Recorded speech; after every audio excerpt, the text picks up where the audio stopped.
Hello there, it's Employee Emilian, and welcome back to SpongeComs. Today we've got Season 1, Episode 18, Texas and Walking Small, both of which aired on March 22nd, 2000. And these are both, I'd say, emotion-heavy episodes, like character-heavy episodes as well. They're both about, like, desires, what a character wants, what a character needs. Whatever makes me happy sets you free. Okay, that brought you back to 2000 a bit too hard, but let's get straight into these.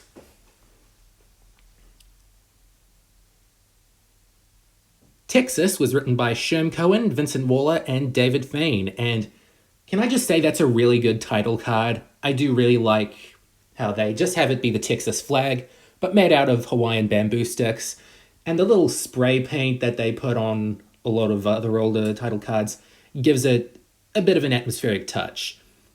And that's a good way to describe this episode. It is very atmospheric. But I'd say it's more emotional than anything else. And I just wanted to take this time to talk about, do emotional and sad stories have their place in SpongeBob? In my opinion, absolutely. I wouldn't call episodes like this, Home Sweet Pineapple and Welcome to the Chum Bucket, the most important SpongeBob episodes. Usually the most important ones are the funniest, but they have a real purpose to the show, just giving us a reason to care about these characters, give them things that they want, give them things that they have to go through, a little bit of sadness in their life, and that can still work for comedy. Like, I do think that Texas handles sadness in a very comedic way that even better emotional episodes like Have You Seen the Snail don't really. This episode does rely on sadness for a lot of its humor and towards the end anger, but it does it in a way that makes it more poignant. And here you can see Sandy is very clearly green screened. I understand why this is done, because it's just a very simple loop and maybe the cells would get dirty over time. Either way, I think it looks okay. And I think that one of the reasons this episode was made is that Vincent Waller was either, I don't know specifically, but he was either born in Texas or spent a lot of his life in Texas, so he might have been feeling homesick around this point. And I do really like this little Wizard of Oz reference. There's no place like home. I know that's a saying well before The Wizard of Oz was made. But I think it's a nice way to show what this episode is trying to say, that Sandy is feeling very homesick. She wants to go back home. So a reference like that is okay. And in general, despite it being played for laughs for half the time and being played very seriously the other half of the time, I think that Sandy's role in this episode is well executed. She is, I don't know what to say, it's probably a squirrel thing, but I do understand her feelings, that she does miss her family and that she does miss the wide open areas. In fact, we never actually get to hear about her family here. Like, the show has been very sparing about Sandy's family. You don't really hear a lot about it, even in the new episodes. It's more about the land, I guess. But I think that works because otherwise the ending where she's like, Bikini Bottom is my family, wouldn't work as well if she had real people to, like, yearn for. And I also wanted to talk about the live-action surface pictures that we get, because they are very funny. They do make the song not as sad, not as much of a downer. I think when you're making a sad episode like this for a comedy show, you still need to have some levity to it. And I think that this is one of the best uses of SpongeBob's idea that underwater is a cartoon world and the surface is a live action world. Because it makes Texas, in this case, look a lot more distant. And I like how, for the most part, they just use the same stock picture of a squirrel, except for this where it's crying. It's really cute. Don't know if that's meant to be Sandy. Most likely is. But it works. I do think that even better episodes, well, as good episodes like Pressure, do sort of struggle to make any sense out of the fact that it's live action. And this is also a very fun fact. Most of the music in this episode was done by a country singer called Junior Brown. And you hear him play Sandy on that very last line. That's why it's very hard to find production music of this episode online, because most of it was made specifically for this episode. They didn't use a stock archive like SpongeBob is known for doing. And that looks like a very packed Krusty Krab on that wide shot. But I do get what it's going for. Now, coming up here is one of the most interesting things about this episode and its legacy, an entirely cut visual gag. When SpongeBob cell collecting got more prominent a couple years ago, people found some frames of SpongeBob being this like big red sphere, and it was labeled Sweat in It. And people didn't know what it was about, but it turns out right there, they cut out that visual gag of SpongeBob just blowing up. Maybe they would have put a teapot sound or something.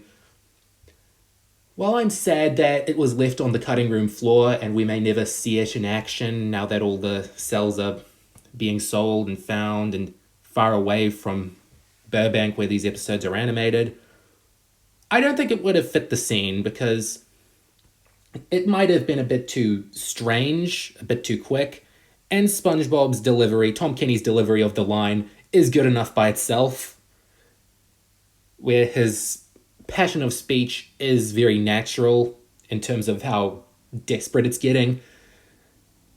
It is a very good performance and one of my favorites of SpongeBob in season 1. Oh, and here we get the Texas jokes. I don't know. I've never been to Texas. I've never met any Texans. If you're from Texas, let me know what you think of the Texas jokes. Because I think they're okay. I can definitely see a Texan being like just as angry with Sandy here. I mean, insult humor is even more controversial today than it was 20 years ago.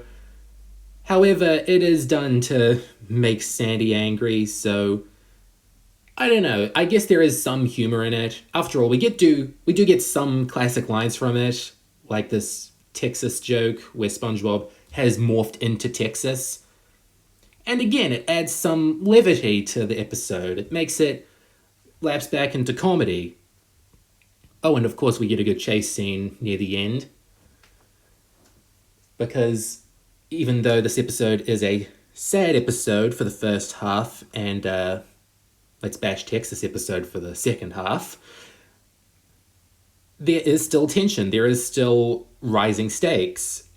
Because now Sandy really doesn't want to be in Bikini Bottom. However, she still has some unfinished business with SpongeBob and Patrick.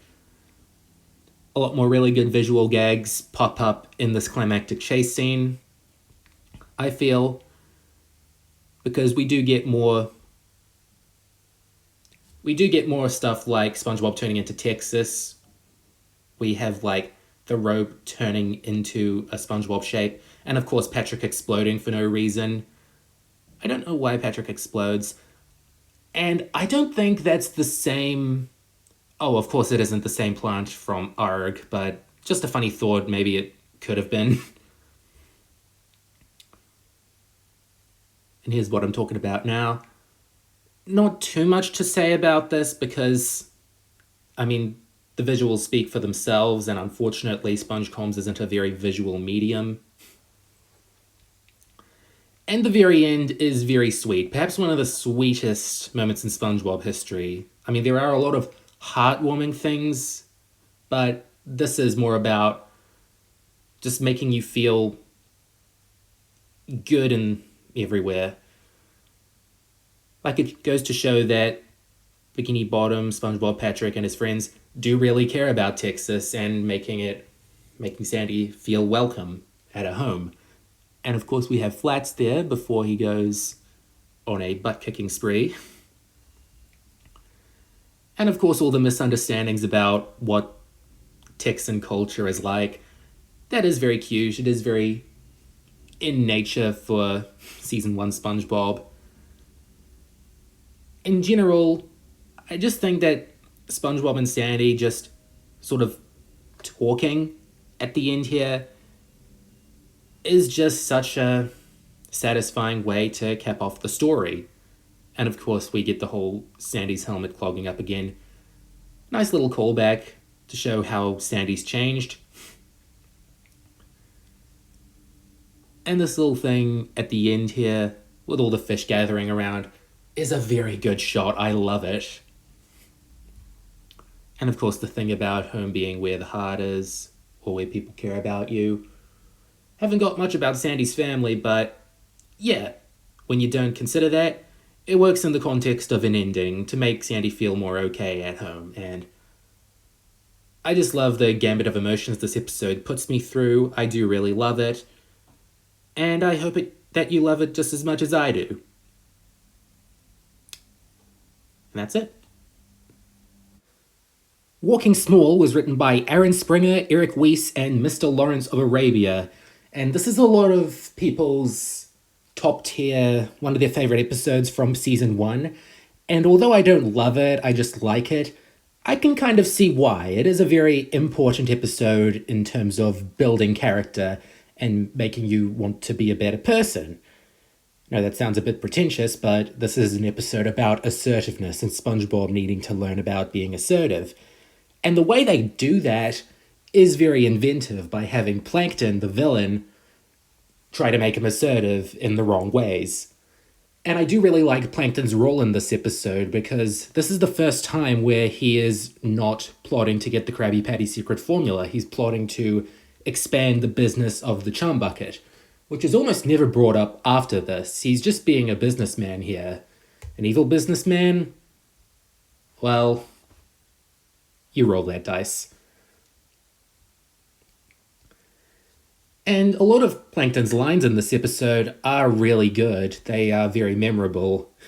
And it's because of his predicament. You know, he needs to get SpongeBob in the right mindset to shoo everyone away because he's too small to. That is the point of the episode, that he is walking small while SpongeBob is walking tall, which was probably a prototype name for it. See, here he's not only walking tall, he's stepping on the beach. And this is another very important part of the episode because it is the episode's big meme. Like, there are a lot of really good jokes in this episode, but for some reason, SpongeBob stepping on the beach has been the most resonant. Like, I've seen a lot of remixes out of it, putting it up against different music songs.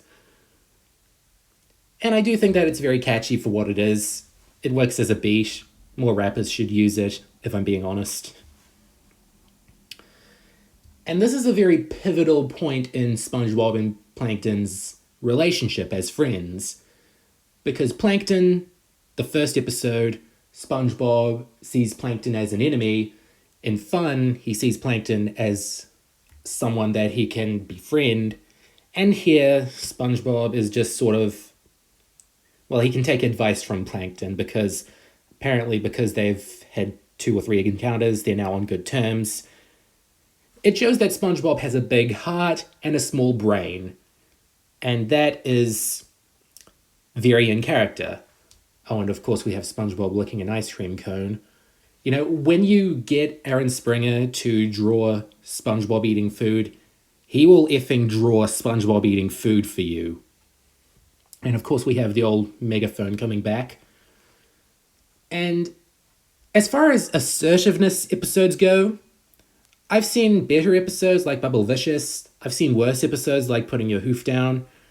I think this episode is right in the middle. Like, it's a very good example of how to teach this message to kids and how to make it entertaining for all audiences. Because you do have the core message being spouted at the end of the day that assertiveness is good, too much assertiveness ain't good. And that's largely what is being preached. And gotta love SpongeBob shuffling so that the guy can sit on him. And this goes into another thing that this episode really shines at. It jokes about being little, being small, being a doormat or a cushion in SpongeBob's case in this particular scene. It really does show the contrast between assertiveness and passiveness and how SpongeBob is bigger than Plankton but smaller than average, and he's still a very passive kind of guy, while Plankton is shorter and is far more assertive and, in this case, manipulative. Because that's what he's doing throughout the middle portion of this episode, manipulating SpongeBob into trying to be a jerk, like a typical beach jerk. Don't know if there's any particular references to like typical jerk on the beach tropes, like kicking sand in the nerd's eye or anything like that. But that would have been too generic for like season 1 SpongeBob, which was very reference light. But the way they portrayed Plankton being small is a strong suit of this episode, and it's not a very common strong suit for Plankton episodes, believe it or not. Like, it's a source of humor, but few other episodes have him going inside SpongeBob's mouth so he can talk for him. Like, that's a really good joke. And it does further the plot, because I think that this is largely a very good plot, both in terms of this episode's storytelling and Plankton's evil scheme. And it was a good idea to have it be ice cream, be the, like, object of SpongeBob, the object that Plankton is using to manipulate SpongeBob, because kids like ice cream, and SpongeBob is a kid at heart. I don't know why it's always been strawberry ice cream, though. You notice that. When you start noticing it, you'll never stop noticing it. SpongeBob loves either strawberry or raspberry ice cream. And he also likes metal detectors and finding treasure on the beach. I've never ever seen a metal detector in real life, especially not on the beach, but I do kind of get it here. It is probably a very common thing in other countries, especially in America where this is made. And, of course, it's about finding treasure. We had an episode about finding treasure last week. It's a pirate thing to do. Part of SpongeBob's aesthetic is pirates. And now we're heading into probably my least favorite part of the episode, though that's not saying much. I still think it's alright. And that is SpongeBob just going all out and being somewhat of a monster. Like, I totally get it. I can always know what's going on in his head in this episode. That's a good thing. But his sudden shift in attitude is kind of strange to me. That he goes from being a generally nice guy who's just misunderstanding Plankton's advice, being too literal-minded, to being, like, a maniac. He's no open window maniac, but still. I mean, we do get a lot of good jokes out of it, but it is a small issue that I have with the episode because it could have been done with more escalation, if I'm being perfectly honest. Oh, and this is also another good joke, SpongeBob being completely tanned. Maybe he and Patrick could have used, like, a giant cone instead of homemade suntan booths and sunbleached. Oh, and speaking of Aaron Springer's general visuals, I think that's the first ever overt case of SpongeBob having those sort of bubble cheeks. Like, they're incorporated into most of his designs, and I think it's fine in moderation and when he doesn't look like a complete dope. And of course, in this episode, he is a bit more naive than usual, so yeah, perfectly tolerable for me. And of course, the whole elephant trunk thing after this, I do think it's okay. Like, it does sort of add a bit of levity to SpongeBob's current outburst. But of course, my favorite thing about this episode is the ending. You can tell that I like a lot of SpongeBob endings. But the one in this one really sells home the message, and although SpongeBob isn't a very message heavy show, it can say a lot in a very good way. And of course, there's the famous line of SpongeBob being used for land development, and that's not very nice. It's a slightly, satirical joke. I know SpongeBob isn't one of those shows that prioritizes satire, but I can definitely see someone thinking, okay, this is how, real estate and marketing works. But what is really sweet about this episode, besides the land development joke, is SpongeBob saving the day by making Goo Lagoon habitable again, and by giving everyone back their little beach pleasures. Oh, and also the butterfly kisses. That is just... I'm not one of those people that's like, oh, SpongeBob is adorbs, but again, that's very sweet. That's very cute. I guess you can guess what the question of the week this week is going to be. Oh, and Plankton, still as good as ever. Just kind of being unable to handle the cuteness. There are other episodes where he struggles with cuteness, and I think that it started here. Because until here, he's been pure evil. Like, he doesn't like goodness, and now he doesn't like cuteness. That's another thing that gives him some troubles. And that's character development, showing us what he doesn't like. And of course, SpongeBob morphing into everything. Like, in the very previous episode, he morphed into Texas and was gonna morph into a big red ball. And of course, here he morphed into a surfboard, and at the very end of volleyball, it kind of shows what SpongeBob is. Like, he is, at heart, a kid at heart, if you will. And of course, they can use him as in as many ways as possible. And I think that makes for a good SpongeBob episode, and Walking Small is definitely a good SpongeBob episode. My question of the week for you this week is, what is the cutest SpongeBob moment? Some answers from the last question of the week, favourite location outside Bikini Bottom, from Michael Eurismia, thank you for letting me know what your name is pronounced like, Bikini Bottomshire, Amazing Coconut says Shell City, and Jack McGinn says Tentacle Acres. Let me know what you think your favourite cutest SpongeBob moment is, and I will read it out on April 1st, because next time we are going to commentate over Fools in April and Neptune's Spatula. Goodbye for now.